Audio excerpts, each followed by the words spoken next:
భయం భయం అవుతుంది, గుండె దడ కొట్టుకుంటుంది, టెన్షన్ టెన్షన్ అవుతుంది. అప్పటి వరకు మంచిగా ఉంటాం, సడన్గా ఏదో అవుతున్నట్టు అనిపిస్తుంది.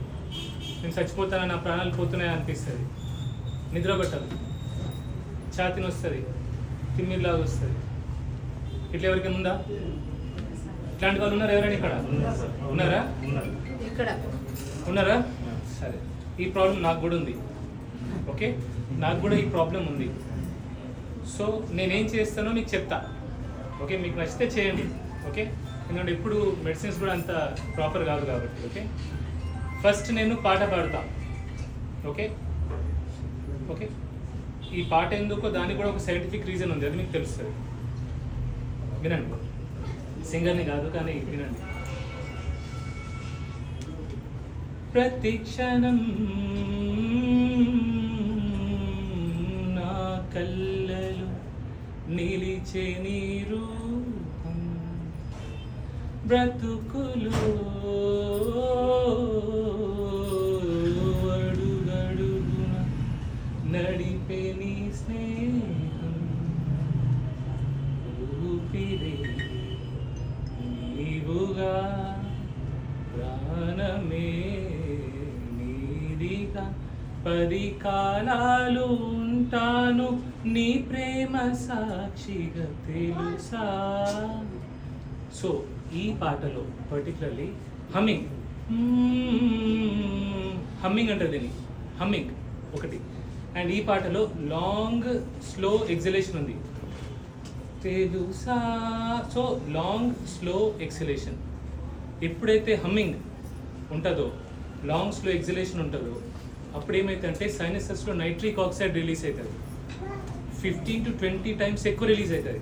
ఈ నైట్రిక్ ఆక్సైడ్ రిలీజ్ అయినప్పుడు ఏమవుతుంది, నరాల్లో డైలటేషన్ వస్తుంది, కొంచెం వాపు వస్తుంది నరాలు, అంటే బ్లడ్ సప్లై మంచిగా అవుతుంది, లంగ్స్ ఆక్సిజనేషన్ మంచిగా అవుతుంది. 2, వేగస్ నర్వ్ స్టిమ్యులేట్ అవుతుంది, పారాసింపథెటిక్ సిస్టమ్ అని ఉంటుంది.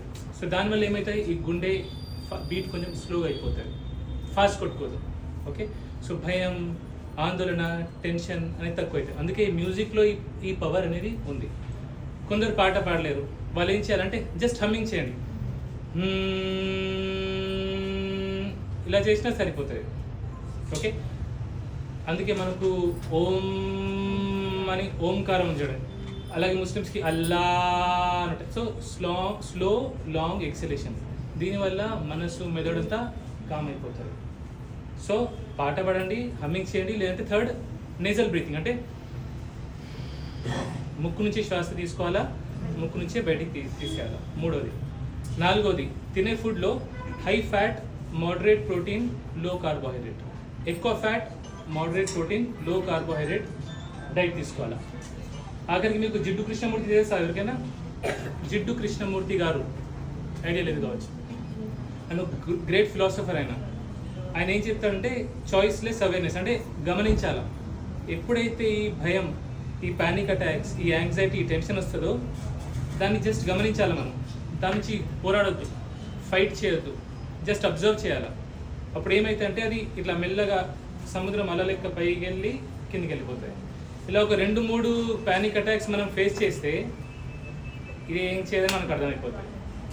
సో ఒకటి అర్థం చేసుకోవాలి, ఎవరికైతే పానిక్ అటాక్స్ ఉన్నాయో, ఇక్కడ టెన్షన్, యాంగ్జైటీ డిజార్డర్ ఉందో, ఇది మనల్ని ఏదైనా చేసేది ఉంటే ఎప్పుడో చేసేయాలి, ఎప్పుడో చేసేయాలి. మనల్ని ఏం చేస్తలేదు, మనల్ని భయపట్టిస్తుంది అంతే.